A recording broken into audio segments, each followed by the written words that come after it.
బాలల వాల్మీకి రామాయణానికి స్వాగతం అండి. జై శ్రీరామ్. ఇప్పుడు మనకు జరుగుతున్నది యుద్ధకాండ అండి. విభీషణుడు అతడి మిత్రులు దక్షిణం వైపు వారధిగా కాపలా ఉన్నారు. వానర సైన్యం వారధి మీద ప్రయాణించి సముద్రాన్ని దాటింది. ఇప్పుడు శ్రీరాముడి యుద్ధ వ్యూహం అండి. అంగదుడు నీలుడితో కలిసి సైన్యానికి గుండెకాయగా నిలుస్తాడు.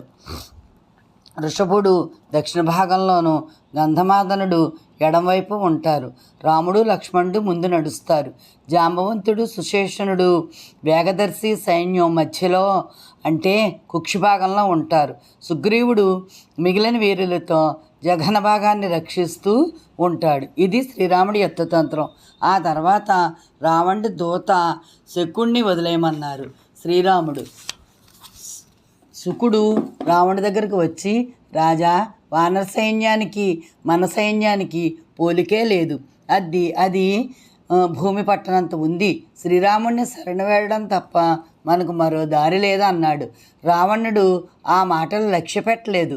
ఈసారి సుఖసారణులు అనే మరో 2 దూతల్ని పంపించాడు. వాళ్ళు వానర రూపాలు ధరించి వానర సైన్యంలో ప్రవేశించారు. విభీషణుడు వాళ్ళని కనిపెట్టి శ్రీరాముడికి అప్పగించాడు.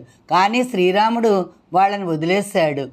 సుఖసారణులు వచ్చి రావణుడితో నీలుడు, అంగదుడు, హనుమంతుడు, నలుడు, కుముదుడు, కపిలుడు, రంభుడు, శరభుడు, పసనుడు, వినతుడు, క్రోధనుడు, గవయుడు వానరులో ప్రముఖులు. వృక్ష సైన్యంలో మహావీరుడు జాంబవంతుడు ఉన్నాడు. ఇంకా హరుడు, ధూమ్రుడు, దంభుడు, సన్నాదుడు, క్రధనుడు, ప్రమాధి మొదలైన మహావీరులందరూ ఉన్నారు. వాళ్ళు యముడికి కూడా భయపడేవాళ్ళు కారు. వీళ్ళు ఒక్కొక్కరు 4 కోరలు గల సింహాలు, బుసలు కొట్టే కాలసర్పాలు. వానర వీరుల్లో ఒక్కొక్కడి ఆధీనంలోనూ 10 కోట్ల సైన్యం ఉంది అని తనకు తెలిసిందంతా చెప్పారు. రావణుడి కుతంత్రం చూడాలి. రావణుడు విద్యుజ్జుహ్వుణ్ణి పిలిచి, నేను సీతాదేవితో మాట్లాడుతూ ఉంటాను. అప్పుడు నువ్వు శ్రీరాముడి తలను కృత్రిమంగా సృష్టించి దానితో పాటు ధనుర్బాణాలు తీసుకురా అని చెప్పి అశోకవనంలో ఉన్న సీతాదేవి దగ్గరకు వెళ్ళి శ్రీరాముడి తల ధనుర్బాణాలు తెప్పించి సీతాదేవికి చూపించాడు. గుండె ఆగిపోయినంత పని అయ్యింది సీతాదేవికి. ఇంతలో ఏదో వార్త వచ్చి రావణుడు హుటాహుటీని వెళ్ళిపోయాడు. అతడితో పాటే శ్రీరాముడి తల ధనుర్బాణాలు మాయమైపోయాయి.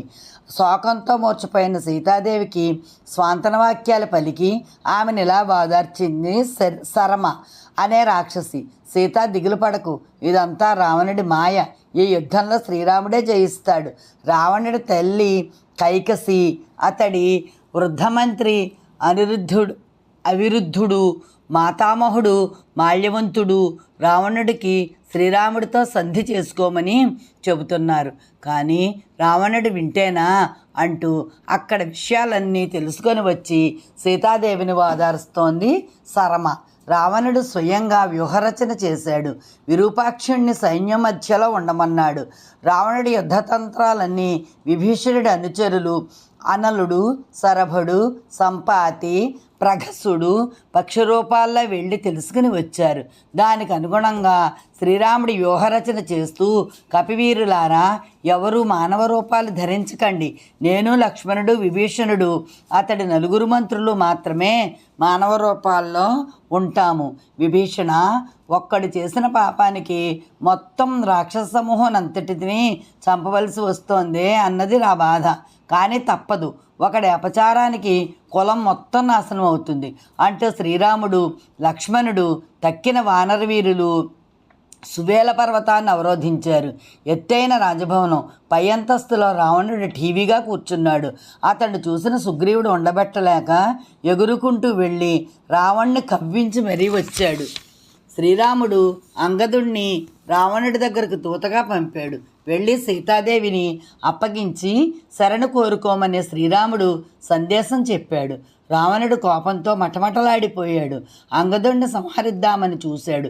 కానీ అంగదుడు తప్పించుకుని శ్రీరాముడి దగ్గరకు వచ్చేశాడు. రామరావణ సంగ్రామం. వానర సైన్యం జై జయధ్వానాలు చేస్తూ లంకానగరాన్ని ఆక్రమిస్తూ విధ్వంసం సృష్టిస్తోంది. ఎక్కడ చూసినా వానరులే. రాక్షసులు రెచ్చిపోయారు. వానరుల్ని పడగొడుతున్నారు. ఖడ్గాలు, శూలాలు, బిండివాలాలు, రకరకాల ఆయుధాలు రక్తసిక్తాలయ్యాయి. రక్తం ఏరులై ప్రవహిస్తోంది. ఎటు చూసినా మాంసపు ముద్దలు. శంకుల సమరం.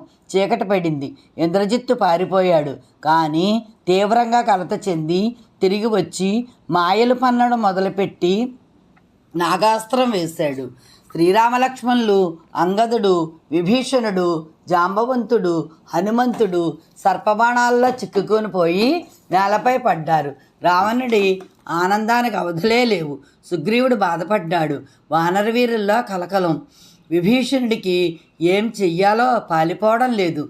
సుగ్రీవుడిని అనునయిస్తూ, మిత్రమా సుగ్రీవా, యుద్ధాలు ఎప్పుడు అలాగే ఉంటాయా అయ్యా? విజయం ఎప్పుడు నిశ్చితం కాదు. మన అదృష్టం ఎలా ఉంటే అలా జరుగుతుంది. కాబట్టి ధైర్యం కోల్పోవడం వీరలక్షణం కాదు. శ్రీరామలక్ష్మణులు కేవలం మూర్చపోయారంతే. త్వరలోనే కోలుకుంటారు. చూడు, వానర సైన్యం కకావికలమయ్యింది. ఉత్సాహం నూరిపోయి రా.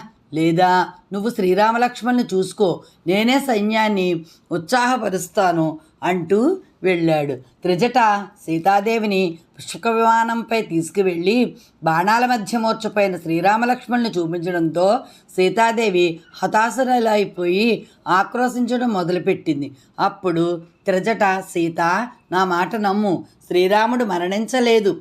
ఈ విమానం పరమ పవిత్రమైనది.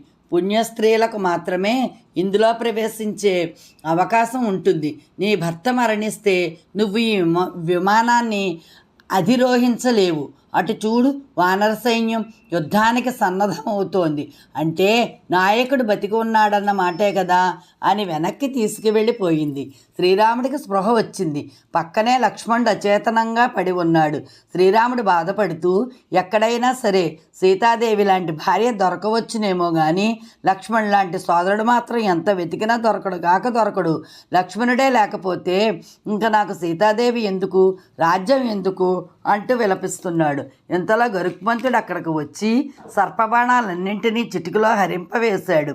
ఒక్కసారి శ్రీరామలక్ష్మణుల్ని స్పృశించాడు. మునపటి తేజస్సుతోనూ బలంతోనూ ప్రకాశించారు రామలక్ష్మణులు. ఆ వార్త రావణుడికి తెలిసి ధూమ్రాక్షుణ్ణి పంపించాడు. హనుమంతుడు వాణ్ణి వధించాడు. తర్వాత వజ్రద్రష్టుణ్ణి పంపాడు. వాణ్ణి అంగదుడు సంహరించాడు. ఆ తర్వాత అకంపనుడు హనుమంతుడి చేతిలో హతమయ్యాడు. ఆ తర్వాత ప్రహస్తుడిని పంపాడు. నీలుడు వాణ్ణి వధించాడు. ఇక లాభం లేదని రావణుడే స్వయంగా యుద్ధరంగంలో కాలుపెట్టాడు. ఇదయ్యా, రేపు చూద్దాం ఏం జరుగుతుందో. జై శ్రీరామ్. రావణుడే యుద్ధానికి వచ్చాడు.